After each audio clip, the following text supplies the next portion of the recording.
todos, somos Loreto y Alba y os vamos a hablar de la Biblia y otros libros sagrados y de sus personajes, si de lo que hablaban trataba de dioses o hablaban de otros seres. Empezaremos y probaremos esa correlación presentando los siguientes casos. El primer caso, como veis aquí, es el caso de Ezequiel, y para que os situéis un poco os voy a leer un fragmento de la Biblia.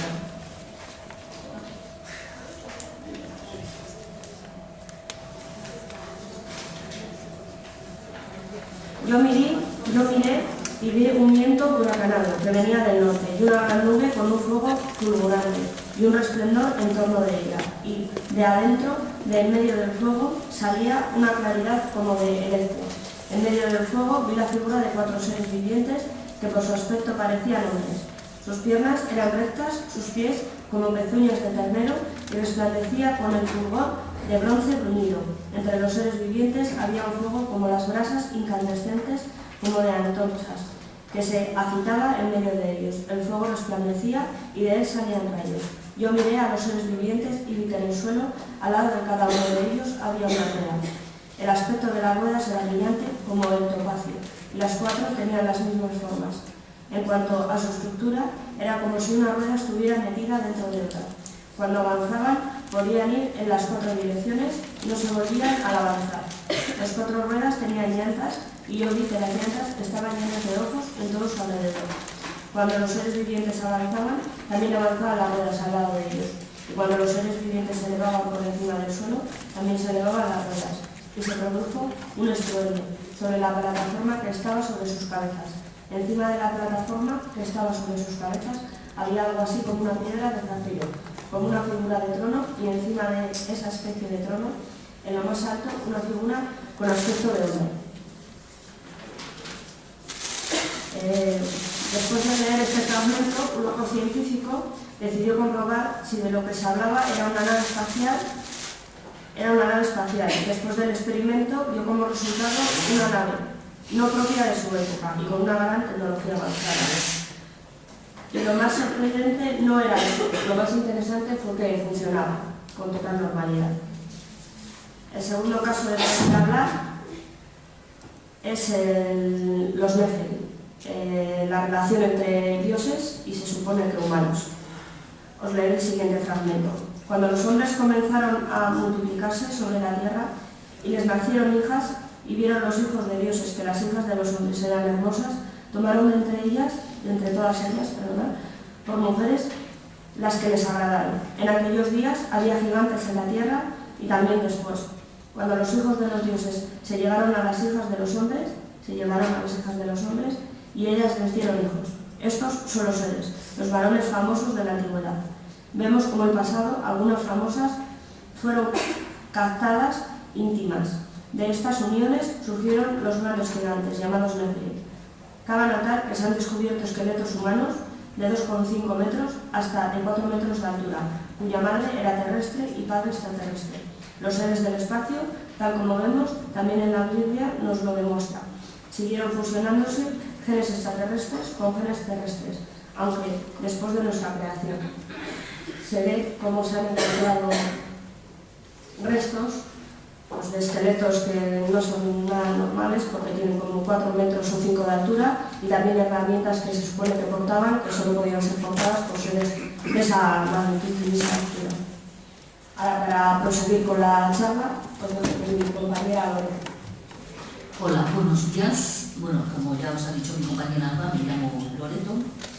Y los siguientes casos que os vengo a explicar, probablemente sean los más conocidos.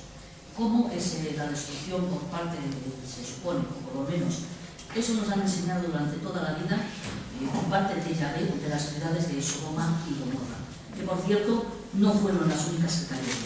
En el Deuteronomio también se nombran otras 2 importantes ciudades que también cayeron junto con Sodoma y Gomorra, que como todos sabéis, según nos cuentan los textos sagrados, entre comillas, nos dice todo que fue por pecado, vanidad, y etcétera, etcétera. Os voy a leer un fragmento también extraído de la Biblia y que nos habla precisamente de esto. Dice en el Génesis 19, dice que entonces Yahvé hizo llover sobre Sodoma y Gomorra azufre y fuego que venía desde el cielo. aquellas ciudades, y toda la llanura con los habitantes de las ciudades y hasta las plantas del suelo. Mas la mujer de Lot miró atrás y se convirtió en estatua de sal. Se levantó Abraham muy de mañana y se fue al lugar donde había estado de pie delante de Yahvé. Miró hacia Sodoma y Gomorra y hacia toda la región de la llanura, y vio que de aquella tierra subía humo como el humo de un horno. Bueno, pues evidentemente esto a lo largo de la historia nos ha parecido un cuento, una especie de milagro, algo que siempre se le ha atribuido al mismísimo Yahvé. Bueno, pues allá por 1949, en el desierto de White Sands, que está situado en California, bueno, pues, un científico, después de que hicieran pruebas con armas nucleares, bueno, se dio cuenta de que las arenas que más cerca estaban situadas de lo que es la franja costera, el mar, bueno, pues este hombre se dio cuenta de que se habían experimentado con una especie de cristalitos pequeños y que esto solo podía ser por causa de las armas nucleares. La prueba no acabó ahí. Se fueron hacia la región de Sodoma y Gomorra, que recordemos geográficamente está muy situada, muy cerquita de lo que hoy conocemos como el Mar Negro, que sabéis, y si no lo vais a aprender ahora, tiene las mayores concentraciones de sal en todo el planeta. Bueno, pues al parecer, según han experimentado los científicos, dice que Sodoma y Gomorra lo que ocurrió pudo haber sido precisamente a un arma nuclear, porque allí mismo se han encontrado grandes cantidades de cristalitos verdes que proceden por explosiones nucleares. Y esto, bueno, pues se ha hecho, lógicamente, también la prueba de datación a cuenta de la radiación, bueno, y se ha llegado a la conclusión de que efectivamente en esa zona del desierto del Sinaí, bueno, pues pudo haber detonaciones atómicas, ¿no? Porque a día de hoy todavía, y hechas las dataciones con contadores que son contadores que miden la radiación, bueno, pues al día de hoy todavía sigue habiendo radiación en esa zona. El siguiente caso que os vengo a... Esta era la diapositiva que os queríamos mostrar en colación con la historia de Sodoma y Gomorra. La siguiente, fallo técnico. Bueno, el siguiente de lo que os vamos a hablar es de la abducción del profeta Elías. Bueno, Elías, no sé si lo conoceréis, o por lo menos sí que tendréis conocimiento, habréis oído hablar de él. Bueno, Elías era un profeta que de hacía tiempo Yahvé le había avisado que un día de esto se lo iba a llevar al cielo, pero claro, sin el previo paso por el que todos pasamos, que es la muerte. Elías tenía un hijo, Eliseo, y Eliseo, desde luego, bueno, pues el hombre estaba un poco, pero que muy preocupado por lo que le podía pasar a su padre, ¿no? Y Eliseo le prometió a Elías, bueno, pues que no le iba a dejar bajo ninguna circunstancia y que no se lo iba a dejar a Yahvé bajo ninguna circunstancia que se lo llevara. Bueno, pero aconteció que de repente un día Yahvé, bueno, no sin previo aviso, lógicamente, bueno, pues decidió llevarse a Elías. Y desde el cielo bajó, al parecer, un carro de fuego y en un torbellino se lo llevó al cielo. Y Eliseo, jamás volvió a ver a su padre. Pero sí que es un dato muy curioso que durante el Éxodo, cuando Moisés subió a por las famosas tablillas, bueno, pues Moisés no se encontró solo, sino que ahí se encontró dentro de la estancia del mismísimo Yahvé, estaban el profeta Elías junto con el profeta Daniel, cuya desaparición en Elías fue 500 años antes. Bueno, pues esta historia que os he contado, que como ya os digo, la gente se piensa pues, que es algo atribuible a Dios. Bueno, pues hoy en día se sabe que muchísimas de las que se consideran abducciones empiezan precisamente así, no con una columna de fuego, pero sí con una potente luz que en muchos casos les deja paralizados y no hay manera de salvarse de ello. Incluso recordemos el mismísimo nacimiento de Jesús, cuando un ángel supuestamente le viene a anunciar a María que se queda embarazada, lo primero que de esta es un rayo de luz. Bueno, y hablando del nacimiento Jesús os queremos exponer, bueno, pues ya el último caso que nos habla directamente de lo que es la estrella de Belén, que también desde luego es una historia muy curiosa y que por lo menos, como mínimo, da que pensar si es que nosotros, ¿no?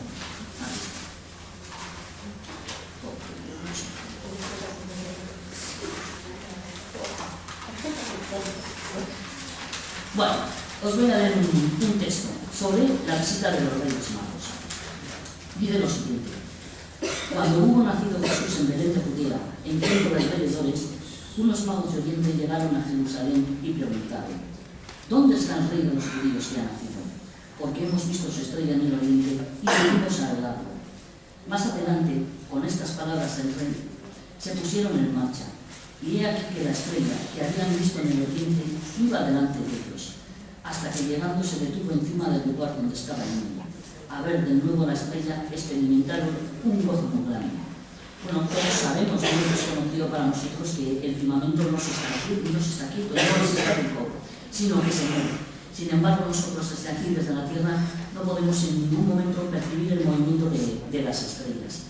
Y sin embargo, aquí se nos cita claramente como una estrella durante todo el camino, primero y después justo se detiene delante de la casa o encima, del lugar donde había nacido Jesucristo. Evidentemente, bueno, es una opinión personal y no es que ya sea simplemente personal, sino que lo piensa ya mucha gente, que esto no estamos hablando de una estrella común, que si no, probablemente, bueno, pues, los Reyes Magos probablemente lo que realmente hayan visto sea uno, ¿no? Que si nos detenemos, bueno, pues si nos paramos a pensarlo un poco, cuando uno ve un objeto extraño confundido entre las estrellas, desde luego que se puede confundir, pero que no ve. Pero ya cuando se le detecta movimiento, bueno, pues evidentemente ya no estamos hablando de ninguna estrella. Bueno, y esto es lo que os queríamos exponer, esperamos que os haya gustado, y desde luego lo que sí queríamos dejar bien claro, que esto no es para para haceros cambiar de opinión, ni muchísimo menos, sino para que tengáis referencias y reflexionéis sobre realmente aquellos que llaman textos sagrados, si realmente lo son o no, porque recordemos también que estas historias, bueno, no solo aparecen en estos textos, sino que historias también muy parecidas de carros voladores llamados hermanas, de todo tipo de seres, aparecen a lo largo y ancho del planeta. Circunstancias estas que, bueno, que hasta ahora todos los descubrimientos arqueológicos que se han hecho relacionados con todo este tipo de cosas, hasta ahora se estaban desechando, porque lo que la historia oficial no reconoce, rápidamente se echaba para atrás. Pero hoy en día sí contamos con tecnología y con pasos suficientes, bueno, como para presuponer que quizás deberíamos reescribir la historia y averiguar realmente qué nos estaban contando toda esta gente cuando, bajo su desconocimiento, estaban escribiendo esto. Y, por supuesto, muchas gracias por la atención y por aguantar la charla.